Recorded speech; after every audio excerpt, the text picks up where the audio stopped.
Okay, so before we get started on the second part, I'd like to take some time to talk about maps, how to make them, and what they do exactly. So firstly, you want your maps to be square most of the time. This is just easier to UV unwrap and easier for the engine to process once you export it. Now the optimal sizes for maps are 512, 1024, 2048, and 4096. And these work well because they're powers of 2, and in real-time emulation or simulation or whatever, these run the fastest and are easier to load into memory and everything. So always create your maps on one of these levels. Memorize these numbers because they're useful across most things in PC and CG stuff. But anyways, firstly, we're going to look at a sphere with no maps whatsoever. So you'll see that it has shading, but there's no color on it, there's nothing whatsoever. So the diffuse map adds color to the object itself, independent of the shading or anything. But, so this is the diffuse. That's kind of your base map. Now the AO map, what that does is it calculates the ambient occlusion from the top down. So anywhere there's room in between objects, there's going to be some darkness. And that's going to give a little bit more depth and shape to your meshes. And this will be calculated according to the high resolution mesh and then projected down onto the diffuse map. Now, in order to put it on the diffuse map, you're just going to put it into GIMP or Photoshop and then switch the layer to multiply right here. That's going to give it some shading. But anyways, next we're going to be looking at specular map. So what the specular map does is originally they were only black and white, at least to my knowledge. And what they did was they controlled the intensity of the specular highlight. So if you look at this, if you were to turn down the opacity right here, that would be like your black and white values. White would be maximum specular, black would be no specular. But then they kind of evolved, and now you can make them colorized. So they both control the intensity and the color of the specular highlight, according to other stuff. Now, the next map is called the gloss map. And what that does is it controls the reflectivity of the object itself. And this is more used in advanced shaders, which have reflection maps, which would be something that I actually used on the Desert Eagle. Now the gloss maps are strictly black and white, so you don't have to, that reduces the size a little bit as far as you know, saving it out and loading it into memory. And what that does is it controls the sharpness of the reflection.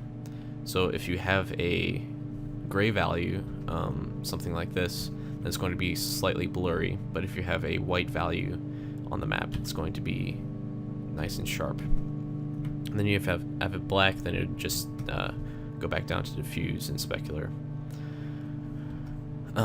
So that's about it for describing what the maps do. The normal maps, I don't have a demonstration here, but what they do is they control the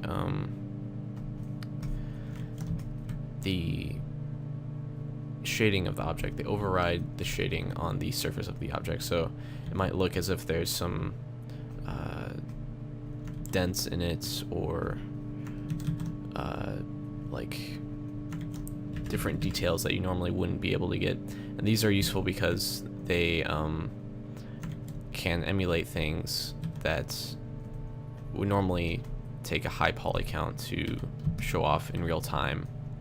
It used to be before normal maps, you just paint these kind of details into the diffuse map, but those couldn't be shaded and they didn't look like they had actual depth unless there were crevices or something of that nature.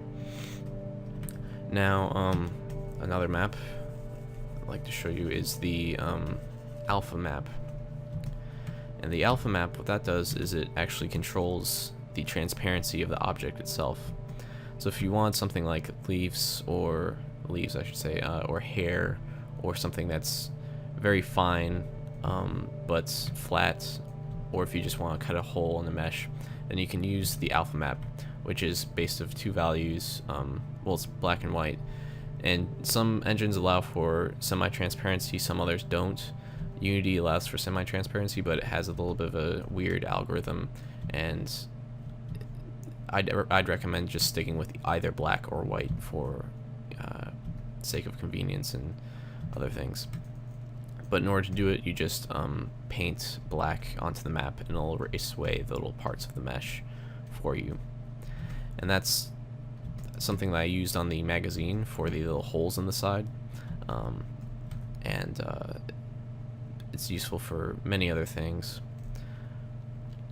And so these maps, depending on the game engine that you use, you'll be storing them in different parts of the individual maps. So with the AO, of course, you have it on top of the diffuse as a multiply layer, and then you just save that out. The alpha map actually goes in the alpha channel of the diffuse map, I think, for Unity. Now how you do that is you copy the alpha map, which is a black and white image, like this mask here that I just painted, and then you put it into the channels, and you'll put it into the alpha 1 channel, and then you'll save that out as a TGA or a PSD or whatever file you want to. The normal map doesn't have anything in the alpha channel normally. It's on its own. The gloss map is actually in the alpha channel of the specular map for Unity. And then I think that's about all for the maps, describing exactly what they do. If you have any questions, feel free to ask me, or go on the Polycount wiki and look up some of the texturing guides. That's all for this description in Photoshop. I'll jump into Blender now. So normally I would show you how I made all the maps for the Desert Eagle itself, but since trying to record and edit 4K textures at once would probably kill my computer, I'm going to demonstrate on a different, simpler model. This model is the Gerber LHR combat knife, something that I just modeled quickly, both low and high poly with floating geometry. But first thing you'll notice is that I have some materials on here. This is something that's specifically for use in Dedo. You'll see that material definition will come in handy since I've color-coded these, and I'm going to bake out firstly a color map for use in Dedo. I just used these colors from a swatch that you can get with the program itself. You'll see that this is a dry rubber material for the grip. There's a plate material, and then a stainless steel material for the knife edge itself. So in order to bake these,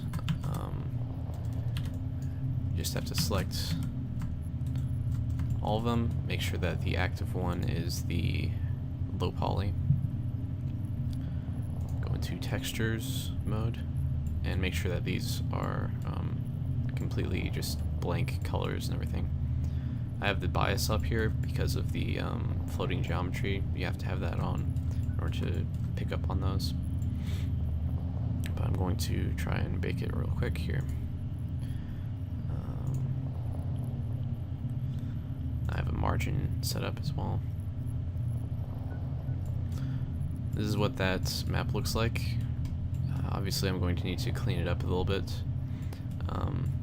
but that shouldn't be a problem. And make sure that if you're using a color map like this for material definition, make sure that it's only solid colors. You can't have any of this blending, or else it'll screw up with the dedo calculations. First, let me save this out. And textures, okay. And now we have to export the meshes for use in XNormal. So first we're going to select these, and we're going to turn it up to subdivision level 3. Go to export OBJ, selection only, and include normals. And we're going to export it there.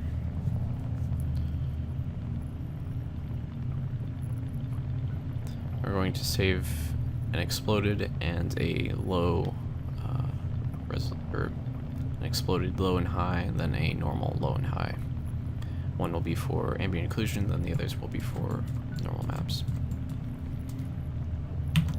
Now, if we select these, go to export, FBX, knife flow exploded, and we're saving it as an FBX because that works more nicely with Unity and other programs.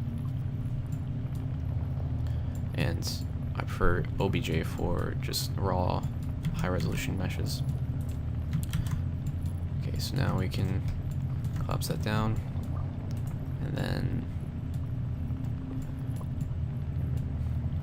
for the non-exploded one, we're actually going to add a mirror to this and not include the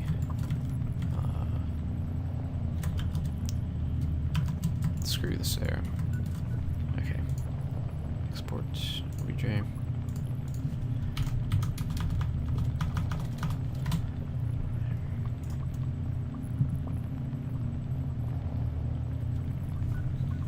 Again, it might take a little bit.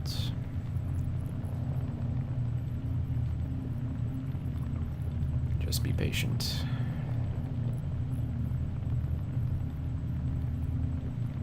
There we go. And then if we go here and hit Alt-G, no, rather, separate this object, hit Alt-G, and then join them again, apply location, and then export this as an FBX. It's knife low.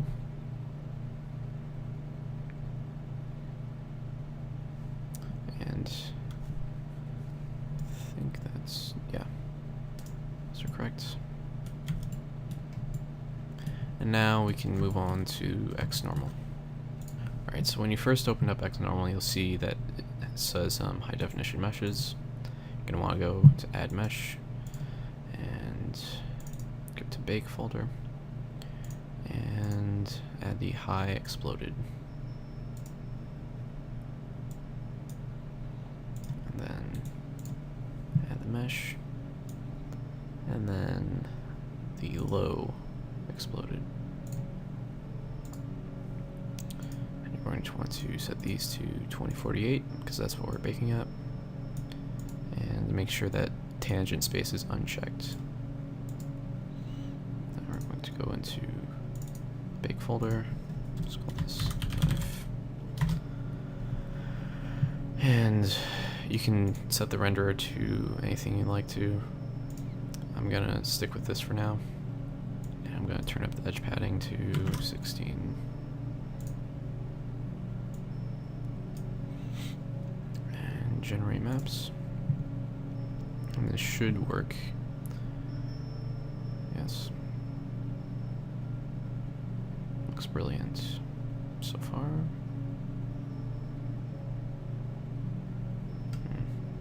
We have some artifacting there. Let's take a look. Yeah. So in order to counteract this, we're going to have to perhaps scale up the meshes. This is a general rule of thumb. If you get any intersections and the meshes that you don't want, just turn up the mesh scale to about 10 and see if it helps. That's over right.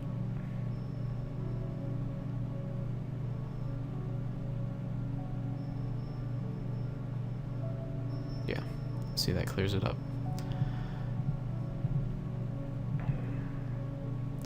So now we have our, well, it looks like we may not have gotten our screws in there. Let me see if it's the mesh scale, probably.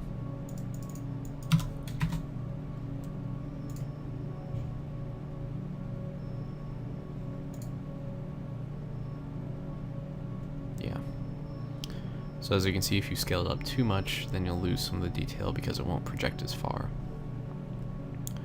So, in order to fix this, we just have to experiment around until we get a value that's right. And we can try going up to maybe 5. And then, where's the ray distance? Okay. Try turning this up just a little bit. Let's see if that helps. So in that case, it was the mesh was too far away whenever you scale up the mesh, but this is still happening, so we're gonna have to scale it up a little bit more.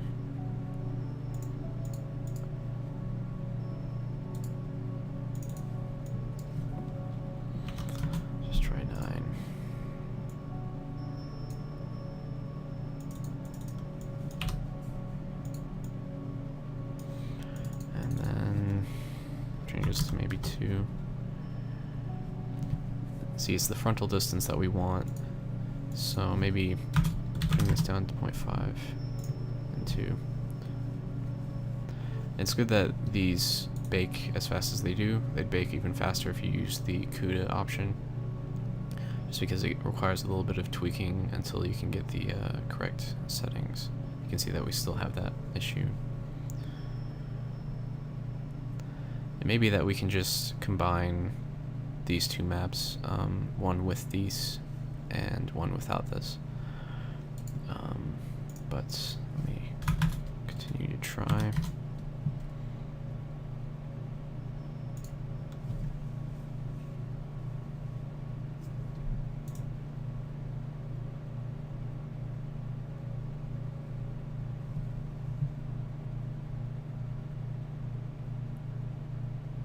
Almost.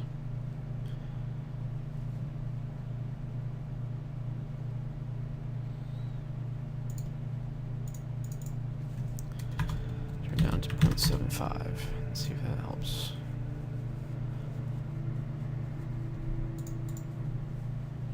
And this area right here, if you're curious, is within the ring right in this area. And hopefully this solves it. Yes, perfect. So this is our map that we'll be using. This might look a little bit glitchy on the borders here. That's just the edge padding. This actually prevents artifacts while rendering in real time. So that's good for the normal maps. Alright, so now we're going to need to bake the ambient occlusion maps, which requires the non-exploded mesh. Hopefully this will be, let's use the same values. I'm going to remove this, and then add the low, and remove this. Oh, wait, let me adjust these values. 7.5 and 0.5 and 9.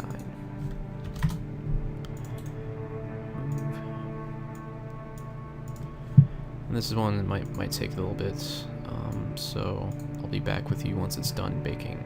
Just check on this box right here, and most of these settings are pretty good for the time being. Alright, the AO map is finished. Turned out how I liked it. And one thing that I neglected to mention was why I mirrored over the object here. That was to get ambient occlusion on both sides of the mesh upon baking. You might be asking why I didn't just have this mirrored over to the other side while baking. That's because it's actually sharing both sides will be sharing one texture space on that part.